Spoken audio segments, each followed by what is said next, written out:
Let's start a revolution.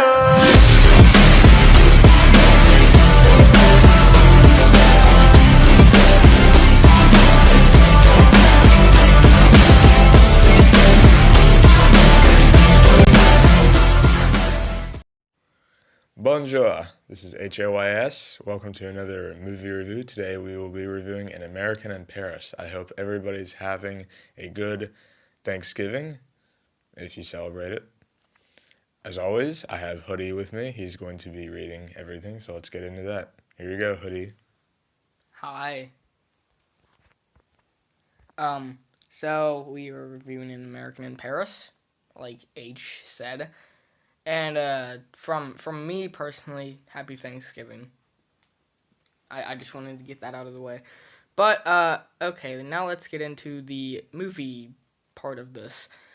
So the director is Vincente Minnelli. Hope I pronounced that right. It released on October 4th, 1951, but that was for New York. Whereas for the rest of the USA, it released on January 11th, 1952. At the box office, it made $7 million, while the budget was $2.7 million. The cast includes Gene Kelly, Leslie Caron, Oscar Levant, Jorge Guattari, and Nina Falk. We will give you a 5-second warning to exit out of this video because I'm about to reveal the plot.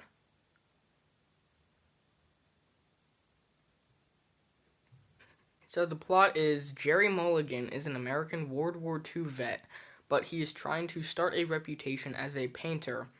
One day, a society woman named Milo Roberts finds Jerry putting his art on display. She invites Jerry to a dinner party, but finds out the party is a date in reality. They go to a bar where some of Jerry's friends are. Milo becomes upset by the way Jerry is behaving and decides to leave the bar. The next day, Jerry calls Lise Bouvier at work, but doesn't want to talk to him. She doesn't want to talk to him. Later, Milo meets Jerry at an art studio, and Milo reveals she's been planning a 3-month exhibition for Jerry's work.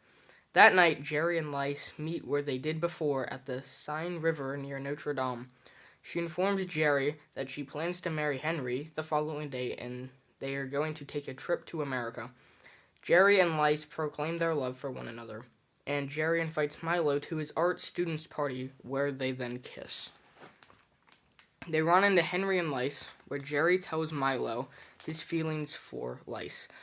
Henry overhears Jerry tell Lise goodbye. Jerry thinks about being with Lise all over Paris. His reverie is interrupted by a car horn, the sound of Henry bringing Lise to him. The two walk off to conclude the film. And an interesting fun fact about this film is that there are no words for the last 20 minutes and 25 seconds of the movie. That was pretty obvious, I think. Wow.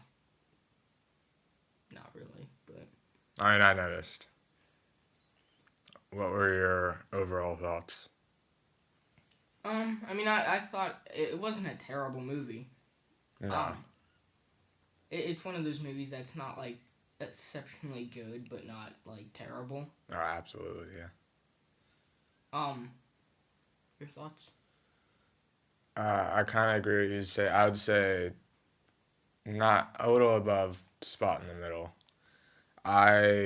As for you that don't know yet, I do not like musicals at all.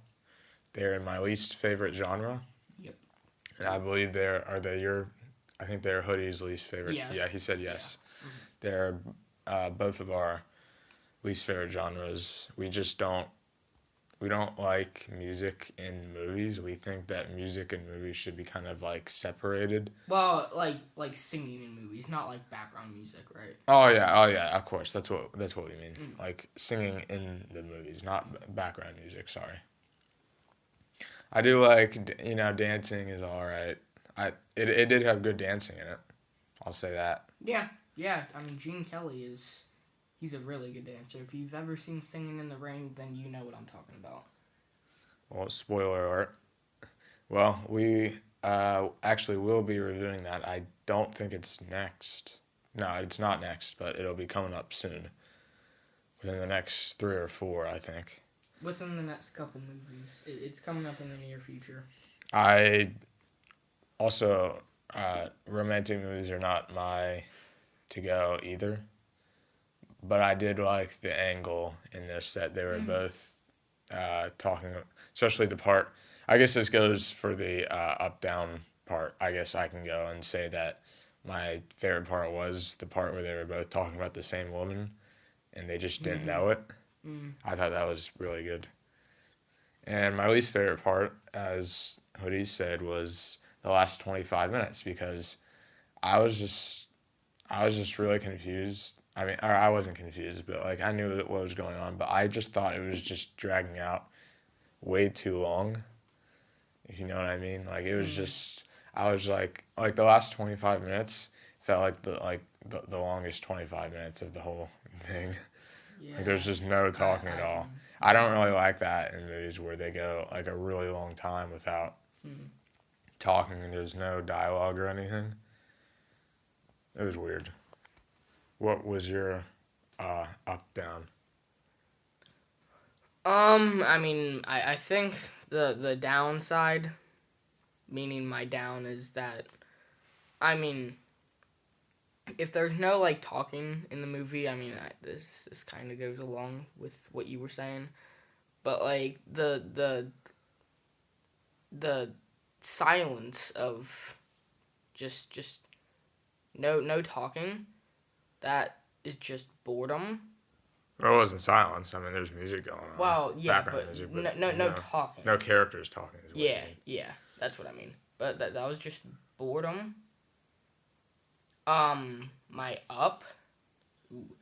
Had nice sceneries in it too. Yeah. That was also a plus. Scenery was. Was that was filmed in Italy, I believe? I think so. I'm pretty sure it was supposed to be around Italy. Something like that. But Yeah, oh yeah, it was Paris, yeah. yeah, Paris, yeah. Honestly, the scenery really exceeded my expectations. That honestly might have been one of my favorite things in the movie, just of how good it was. And especially for a 50s movie, scenery. 51. Yeah. Scenery wasn't like too great. No, it was in color. A lot of Yeah, stuff in color. 50s are always, well, the ones that we've watched so far, like half of them are in color, half are in black and white. Guess Yeah. it obviously depends on the budget.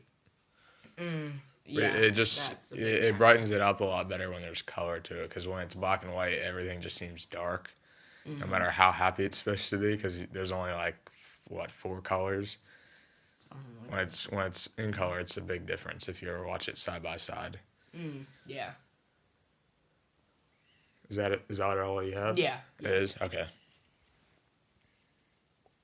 So, overall, we thought it was okay. We didn't think it was bad in any way. If you're a big fan of musicals, you would love this. So I highly recommend it to you. Yeah. It just wasn't for us. It depends on what your genre is. You know, Yeah. some people are gonna like stuff. There's some movies on here where we're gonna love them, and other people might say that it's the worst movie ever. It all depends on, what you like and what you don't like. We said that first movie, I think. It's time to get into the final scoring now. If you don't know how this works, just go to our first movie review. Because We explain it all there. Yeah, we're not gonna explain it again. No. We'll count down from that 5. was a one and done thing. Yes, it was. Count down from 5 and give our score out of 100. 5, 4, 3, 2, 1. 68. 65. That was actually pretty close. Cody gave it a 65. I gave it a 68. Which I think averaged together, I'm going to say 66.5. Is that correct? Yes. So 66.5 is the average altogether. They're the average, overall average. And that's it for today's movie review. Next is A Streetcar Named Desire. That will be our next one, coming soon. Hope everyone has a nice day / night, depending on what time you're listening to this. And we'll see you next time. See you later. See you guys.